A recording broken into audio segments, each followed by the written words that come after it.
പൊന്നാര ചങ്ങായിമാരെ ഒരുപാട് ആൾക്കാർ എനിക്ക് വിളിക്കുന്നുണ്ട്, പിന്നെ മെസ്സേജ് അയക്കുന്നുണ്ട്, മെയിൽ അയക്കുന്നുണ്ട്. അപ്പോൾ വളരെയധികം വിഷമത്തോട് കൂടിയിട്ടാണ് ഞാൻ ഈ വീഡിയോ ചെയ്യണത്. കാരണം എന്താ വെച്ചാൽ ഞാൻ ചെന്നൈയിൽ കമലഹാസനൻ്റെ കൂടെ ഒരു വില്ലൻ വേഷം ചെയ്യാൻ വേണ്ടി പോയിരുന്നു.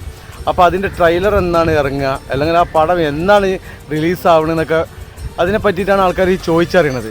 എനിക്ക് നിങ്ങളോടൊരു സന്തോഷ വാർത്തയും കൂടി പറയാനുണ്ട്, അതാണ് ഞാൻ ഈ വീഡിയോ ചെയ്യുന്നത്. കാരണം ഞാൻ ആ ഷൂട്ടിംഗ് സൈറ്റിൽ വെച്ചിട്ട് അഭിനയം കണ്ടിട്ട് എന്നെ ഇഷ്ടപ്പെട്ടിട്ട് ഇതാ വന്നിക്കണതാ, തെലുങ്കിൽ നിന്ന് വന്നാണ്. ആൾ ഉറക്കത്തിലാതുകൊണ്ട് സാർ ഇതാണ് ആള്. ഇയാള് പ്രഭാഷിന്റെ 14 പടം, അല്ലു അർജുന്റെ 8 പടം ചെയ്തിരിക്കുന്ന ഒരു സംവിധായകനാണ് ഇരിക്കുന്നത്. അവിടെ അസൂയക്കാർ പലതും പറയാൻ നോക്കണ്ട, ഇത് കണ്ട ഈ മോച്ചാൻ കണ്ട അറിഞ്ഞൂടെ. അപ്പോൾ മൂപ്പര പടത്തിലാണ് ഞാൻ ഇനി തെലുങ്കിലേക്കാണ് പോണത്. മൂപ്പരിപ്പോൾ വന്ന ക്ഷീണത്തിലാണ് ഇരിക്കുന്നത്, വന്ന വണ്ടി അതാ ഇരിക്കുന്നത്, പോണ്ടിച്ചേരി വണ്ടി കണ്ടില്ലതാ. ഇയാൾ വന്നിരിക്കുകയാണ്, ഇപ്പോൾ റെസ്റ്റിലാണ്. അപ്പോൾ ഇയാൾ പറയണത് ഇയാൾ പെട്ടെന്ന് പടം ചെയ്യണം എന്നാണ് പറയണത്. സാർ പെട്ടെന്ന് പടം ചെയ്യണം, അത് എന്താണ് നമ്മൾ ഇത് 2 days shooting starting 2 days shooting starting എന്നൊക്കെയാണ് പറയുന്നത്